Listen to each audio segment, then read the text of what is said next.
Happy Wednesday. If you follow me, you know that in the past I've done some videos on different topics that affect Ward 5, but also some citywide concerns. So I thought I would be consistent and do a video. And this video is really about, well, actually several things, but the focus is on two businesses that are in Ward 5. One is Buckeye Imagination Museum, and the other is Love on a Mission. Both are nonprofits that I'm very familiar with. Both are nonprofits that I support, and they have a lot of similarities. For one, they support youth, all youth, regardless of your ability, your age, how you identify yourself, etc. And both organizations are governed by two boards. I know most of the board members on Buckeye Imagination Museum and Love on a Mission, and I respect them and I love them. When you join a board, you do it because you're passionate about the mission of the organization that you are helping out. And obviously there's been a lot of heated conversation since Friday, and it's continuing on. It's gonna ebb and flow as we're seeing, especially on social media. And I thought I would come on here and talk a little bit about it because I know I have been swamped and getting hit up a lot, mostly on Facebook Messenger, some calls, some texts, because they know that this is Ward 5. And people from both sides here are wanting, or they're demanding my stance on stuff. Buckeye Imagination Museum is probably one of the coolest places in our city. If I were a parent, I would take my kids there all the time. I would get a membership there. I've seen the services, and they do a lot of wonderful things. My favorite program that they do is offering designated nights for youth who have sensory sensitivity. And not many places do that around here. And again, going back to their board, these are movers and shakers who love children, who love our community, and that's been their focus. And the same thing with Love on a Mission. I'm very familiar with their work. They've been doing great work for many years. I've actually had the honor of interacting with their youth, talking about how to be safe. I facilitated one of their Halloween parties in my building, focused on art, and we danced. And I wish that it existed when I was growing up, because it truly does provide a voice, a place for youth who have difficulty fitting in and figuring out who they are. And so when the prom was announced about 2 months ago, I'd say, I was excited about it. I actually volunteered to be a chaperone. But leading up to it, we know the rest. The biggest factor besides the age of 12 to 18 was the entertainment. And I'll admit that wasn't presented right away because I think they were just trying to lead up to market what they were doing. But I personally would not have been comfortable chaperoning with the entertainment there. And this is where I think we have some miscommunication amongst residents in the city, because there are a lot of people on this side who are really going in saying, well, those white Christian conservatives are, they hate Love on a Mission and what they're doing, and they're trying to shut down their prom. And as we see, we have access to Facebook comments and stuff, and we all live in the same community. That's not accurate, because there are a lot of liberals and a lot of people who aren't Christian who are also uncomfortable with the fact that there was the entertainment that was scheduled to perform. And some of them had concerns about the age as well. So this was not just one group of people upset, but then the floodgates opened and it became all this other stuff. I'm not on either of those boards, so I'm not gonna talk on behalf of them, but I do know that maybe something should have been done differently, and I think they've acknowledged that and they're moving forward. But the most frustrating thing and kind of the hurtful thing is seeing people just going in on both of these nonprofit organizations. And I know that we all have a different set of morals and beliefs and upbringings and stuff like that. And as we're seeing, I've even seen personally, there's people on both spectrums who are not budging. They don't want to have conversations with one another, because I think there's a lot of comfort in, well, one reason is because they're so passionate about their stance and their view on this whole situation. I've noticed and experienced that there's also a lot of people who are not willing to have conversations because they're comfortable with this chaos.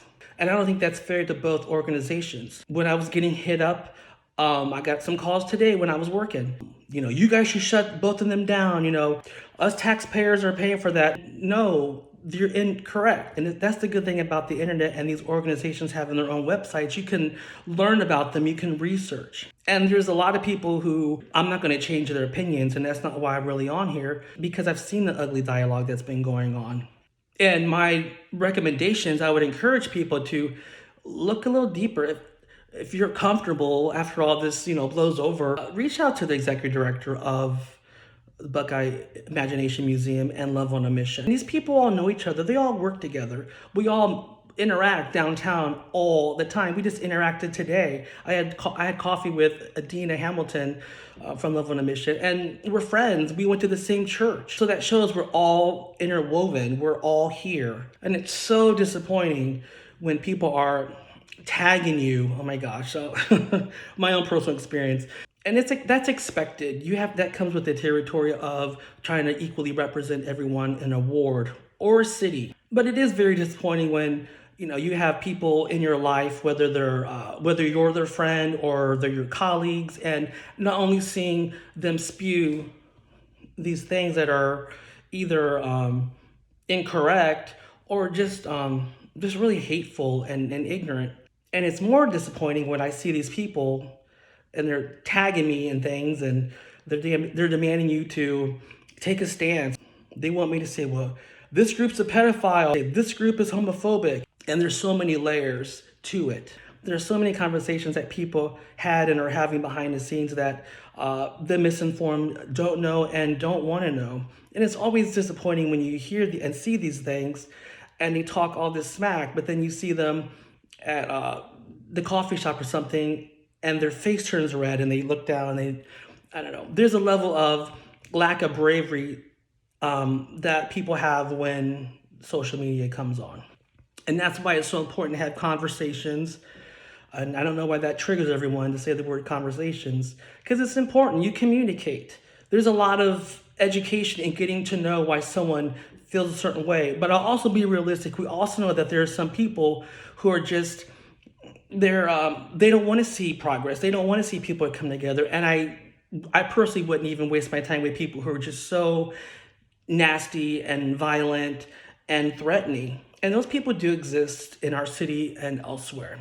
But I think we have more good people who they're so upset because this goes back to kids and protecting kids on both sides.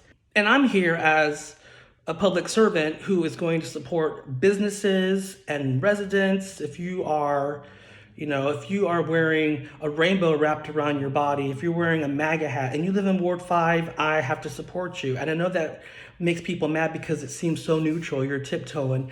And that's not the case at all. It actually leaves you open, very open for all kinds of ridicule and attacks from both sides. But that doesn't bother me. I've been used to that my whole life, so it comes with the territory. This really does go back to educating ourselves.